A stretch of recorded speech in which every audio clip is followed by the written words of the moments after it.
Hello everybody, welcome to your tour of the XWA Staff Resources Bookmarks folder. As well as going over the XWA Staff Resources Bookmarks folder, I'm also going to talk a little bit about the MyBib extension, which has also been pushed to your Chrome browser. If you can't see either of these resources on your Chrome browser, there's two reasons for that. First of all, you need to make sure that you are signed in to the Chrome browser using your XWA Google account. The second thing you got to make sure is enabled is that you can see your bookmark bar.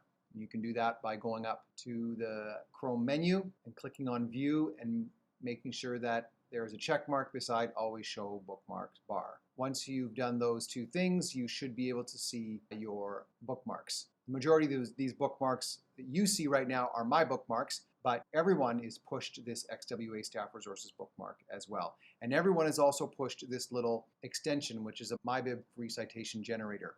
And I'll speak more about that in a moment. So what's inside the folder?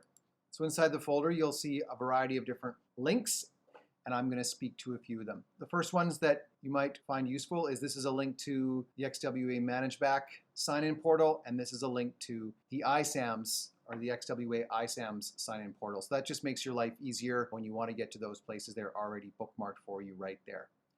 This is the Learning Support referral form, and this is a quick link if you want to refer a student to Learning Support. And I believe the Learning Support staff will give you more details on that as well. And here we have our Staff Resources Hub, as it's called. So let's open that up. So on the Staff Resources Hub, the first thing you're going to see is some infographics that should be displayed in your classroom.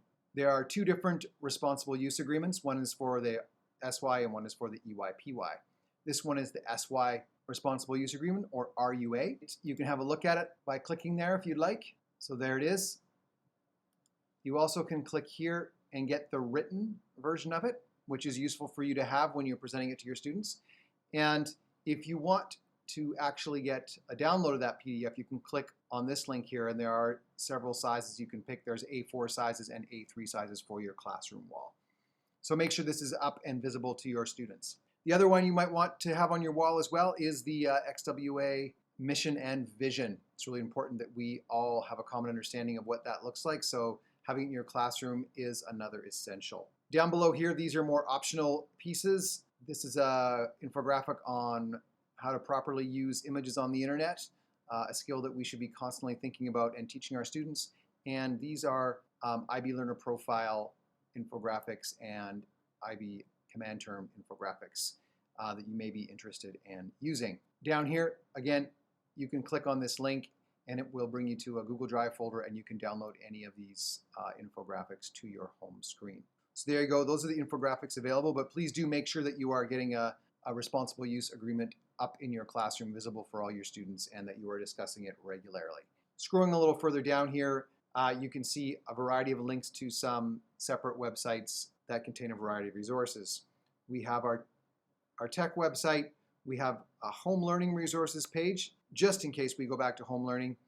There's an EAL page, and there is a library page, and a counseling page. So let's have a quick look at the tech page. You are welcome to scroll through this page and have a check out the resources, but I do want to draw your attention to a couple of things.